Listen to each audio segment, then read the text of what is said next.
It's good afternoon, Gretchen Shirm. Thanks for joining us here at Yellow Shelf for the first time. Thanks, Joanna. It's Gretchen Shirm, by the way. Oh, beg your pardon. Thank you for correcting me.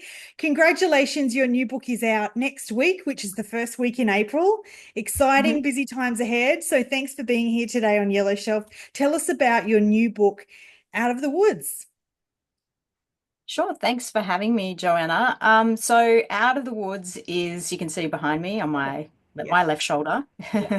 Yeah. It's a book about a woman who goes to work in The Hague at the International Criminal Tribunal for the former Yugoslavia. And while she's there, she sits through the trial of a former military man for some war crimes. And she finds that she's kind of conflicted by two different impulses. The first impulse is he looks like such an ordinary man. How on earth could he have committed some of the crimes that he's accused of? But on the other hand, she's deeply mesmerized and just really taken by the testimony of the witnesses who give evidence at the tribunal. And so she's really trying to reconcile those two impulses inside her. And she works as a secretary to a judge, so she's there in court every day, seeing what's unfolding in court during this trial in The Hague. So most of it's set in The Hague, and a little bit towards the end is set in Australia.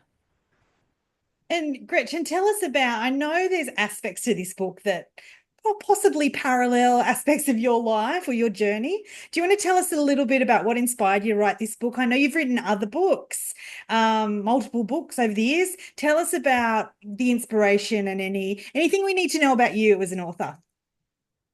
Yeah, well, this book, so I've written three previous books. One was short stories and two are novels. But this book, I guess I had had in my head for a very long time, but I just didn't know how I was going to write it. So before I wrote sort of seriously, I was a lawyer for over 10 years.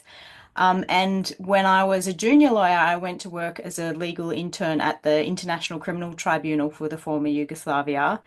And so my experience there really did leave a mark on me. And what I did really remember from that was the testimony of witnesses. I was really moved by the testimony of witnesses that I heard there because these people just found ways to talk about this experience, these extreme experiences in ways that was just really unforgettable for me.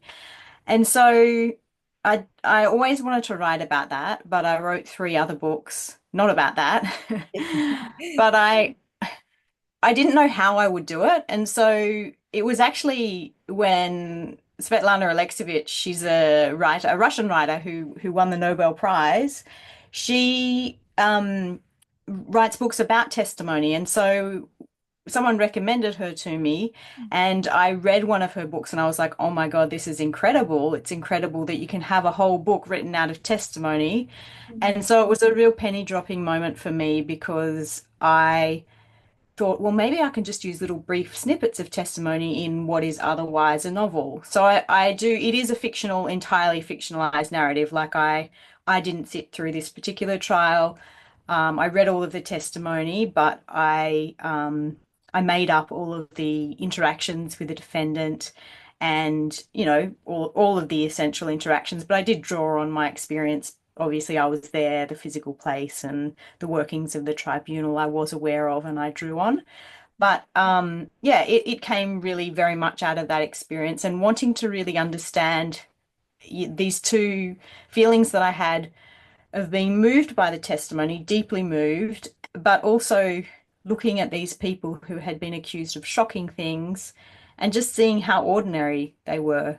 Some of them were sort of in their previous lives, they'd been like dentists or biologists, and they were then accused of these incredibly serious crimes. So it was really trying to understand those feelings I had coming out of that experience. So I certainly wouldn't have written it without that.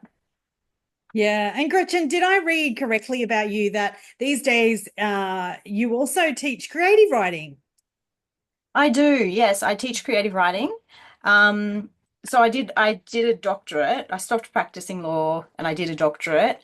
And since then, I've basically been teaching at universities, and I teach at a place called Faber Academy. Um, and it was always with the thought that I might go back because I also had a child around that time. But so far, I haven't gone back to law. I've just been writing and teaching creative writing. Yeah. It's always there as an option, I suppose. Yeah. Yeah. Look, and as I mentioned, the book is officially out first week in April. It is available for pre-release. If we're curious about you, if we're curious about the book, how do we connect with you? I'll put this in the show notes. So I have a website. So if you're interested in my previous books, you can just Yeah. Google me and you'll probably find the website. I also am on Instagram, and my tag is just at Gretchen Shirm. But I have my own Substack, which is about the craft of writing called Craftwork, and I send out every month a newsletter on one aspect of writing craft. So this month in March, it's about how to begin a novel. And it's looking at how openings of novels work and how you think about them when you're trying to write one. So if you're interested in that, you can also look me up on Substack, Yep. and it's called Craftwork, or you can just probably look up my name and find me that way. Awesome. Well, as most of the watchers here will know, I'm on Substack, so I'll tag you in. It'll make it really easy just Oh, to great. connect with Excellent. you via Substack. Good luck with the journey of releasing a book. I know that can be crazy, busy, and fun. But thank you for Yes. joining us. My pleasure. Thank you so much for having me. And look, Gretchen, if there's books in the future, will you come back and share those? Of course I will. No, that this has been excellent. And it's a good idea. I'll probably look at some of your videos myself to get tips on what to read next. Awesome. Well, thank you so much. All the best. Thank you. You too.